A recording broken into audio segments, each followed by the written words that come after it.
Right, welcome guys to my YouTube channel, The Mentor I Wish I Had. Today I'm going to be talking you through how to think of a winning business idea.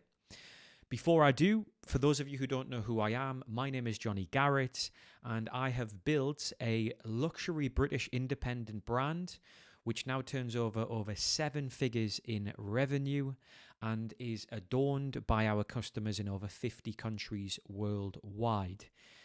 But it was a very difficult journey. I set the business up when I was 25. I'm now in my early 30s. And there was one thing really that I felt I could have had or wish I would have had, and that was a mentor. And I'm sure there's a lot of people out there who thinks, where do I start? How do I create a business? And once I do that, how do I have a sounding board of somebody who's been through this in the past, who can give me some really sound advice? And that was the reason for setting up my YouTube channel. But today we're going to talk about how to think of a winning business idea. So first and foremost, there are many different phone calls that I receive as an entrepreneur from different individuals who want to set up their own business. And the first thing that they always ask to me is, well, how do you think of a winning business idea? And there are certain questions that I ask straight away, which allows 99% of the people that I have a conversation with to really think through and whittle down and filter down exactly which business could be a great option for them. So the first thing that I ask is, what type of entrepreneur do you want to be? So what do I mean by that? Well, you have to think about the type of person that you are. What you like, what you dislike. Do you want to be an entrepreneur which is working in a physical bricks and mortar place? Do you want to have your own store? Do you want to be interacting with the general public? Do you want to be physically on the street handing out samples? Do you love that face-to-face human interaction? Okay, so you are specific to a certain location. If you have a store, then the majority of your customers are going to be from that physical high street or visiting that area. Or do you want to be a online-based entrepreneur? Do you care less about wanting to interact with individuals on a daily basis? Do you feel more comfortable in the walls of your own home potentially, or in a co-working space? Do you feel comfortable talking to talking heads on Zoom, on Google Meet? Would you prefer to be a sort of digital entrepreneur who can access the world at their fingertips? Now, again, there is no right or wrong answer to that question. It completely depends on what you prefer and what your interests and hobbies are, but it will massively dictate the type of business that you want to create.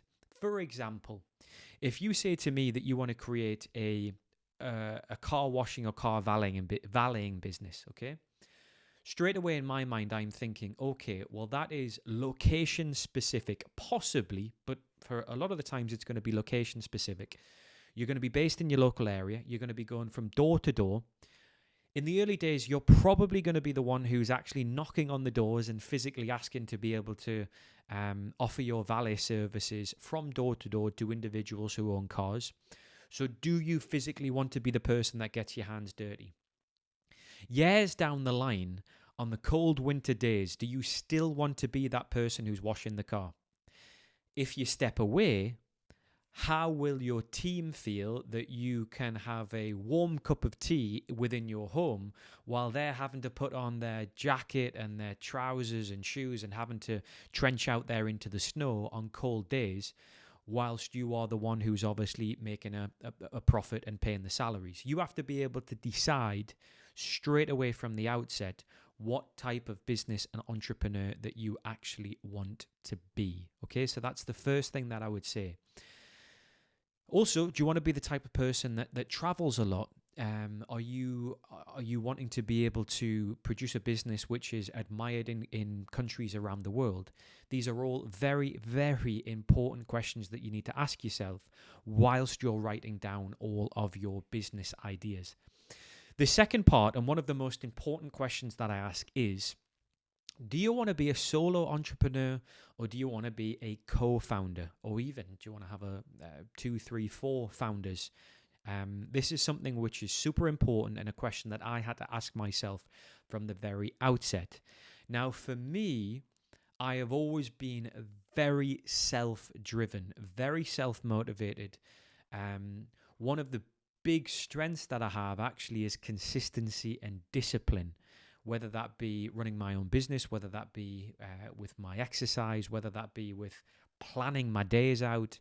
So you have to decide from the very outset, are you confident enough to run a business by yourself where you have no one to turn to, apart from friends and family, of course, but you really have to try and address all of your day-to-day tasks as an individual? Or would you like to set up a business with a friend, family, or extended group of friends where you can share that workload around? Obviously, there are benefits and trade-offs to both options. As a solo entrepreneur, the reward is obviously you own 100% of your business. You can make very quick decisions. You can be as agile as you want.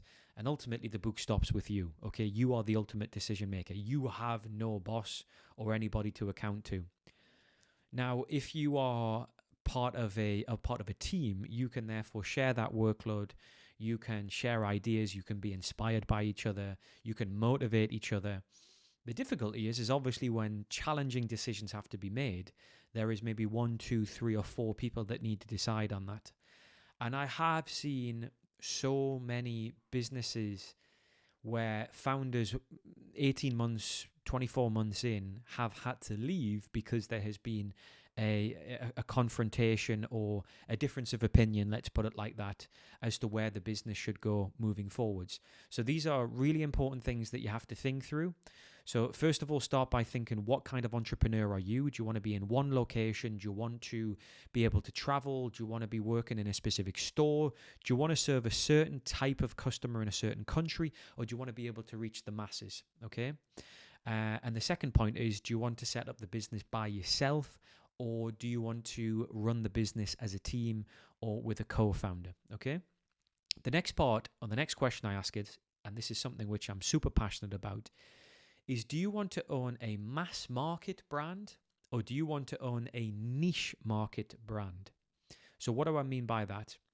If you take the business that I own, it's a British independent luxury watch company where we produce luxury watches made from decommissioned firefighting materials that would normally be thrown into landfill. We upcycle them and turn them into luxury watches. Our watches are now stocked by Watches of Switzerland Group, Goldsmiths, Mappin and Webb, nationally in the UK and the US. And we've been operating now for 7 years and are really up there as one of the top 5 British independent watch companies in the UK. But I made a conscious decision from the outset that we were going to go down the niche market approach. We are the only watch company in the world to dedicate every single one of their collections to incorporating upcycled, decommissioned firefighting materials. We can now say that we are the biggest watch brand in the world that is inspired by firefighters and gives back to first responders because we chose that niche. Now, what are the benefits? The benefits are you know exactly your market. You know exactly your target audience. You know the age range. You know their interests. You know their demographic right down to the perimeters necessary to run a successful business. Also, when it comes to creating new collections or designing new products or new services, you know exactly what your parameters are. We know that we produce watches made from genuine upcycled firefighting materials in honor of firefighters and first responders around the world. Therefore, every single time we brainstorm as a team what the new product is, it has to fall within those parameters, okay? Now, the downfall of running a niche product or service is, of course, it may not appeal to everybody. Your market gets much smaller. So for the tens of thousands of people who hit our website, people may look at that and think, straight away, well, this is just a watch for a firefighter or a first responder. How do I have a connection with this brand? And obviously, it's our job to persuade them why they don't need to be just a firefighter or a first responder. They can be a watch enthusiast or somebody just who loves our story, upcycling, design, creativity, uniqueness to be able to be one of our watch owners. But that's our job, okay? The other end of the spectrum is, of course, running a mass market brand. So opportunity is way bigger. It could even be everybody on the planet, but the angle that you approach that business is completely different. The financing structure of that business is completely different. If you want to be able to reach a mass market, you may have to consider going down the route of raising finance. Now, my old job was I worked in a bank for over 10 years in the city of London, working with FTSE 100 companies. So finance and cash flow to me is super interesting and really has been a big defining factor as to why we've been able to scale to the stage that we're at. Actually, we've done it with no debt, no investors, by just reinvesting profits over a long-term sustainable basis. But if you're branching into a mass market brand and you want to reach the masses with your product, you need to get eyes on your brand. The easiest way to do that, obviously, if you have a great organic platform, that's fantastic, because that means every time that you post on your social media, you will reach however many followers or wherever the algorithm wants to serve it. But if you raise debt or investment or VC money or seed funding or crowdfunding investment, it means therefore that you can take that money and you can put it into something like Meta, so Facebook, Instagram, and you can tell Meta exactly who you want to reach and how to reach the masses. So you really need to think about your financing structure from the outset. Do you want to own your business 100% for the entirety of the life of the business? Or are you quite comfortable with giving equity away, diluting your shares, and raising investment to be able to have shareholders to account to? So every quarter, you will have to report back to those shareholders and let them know exactly what you have done to be able to achieve the key performance indicators that they set to you to be able to run a business in a successful manner. The other thing is as well, of course, is when you get to the stage of potentially raising investment, it may not always be about bottom line, so profitability.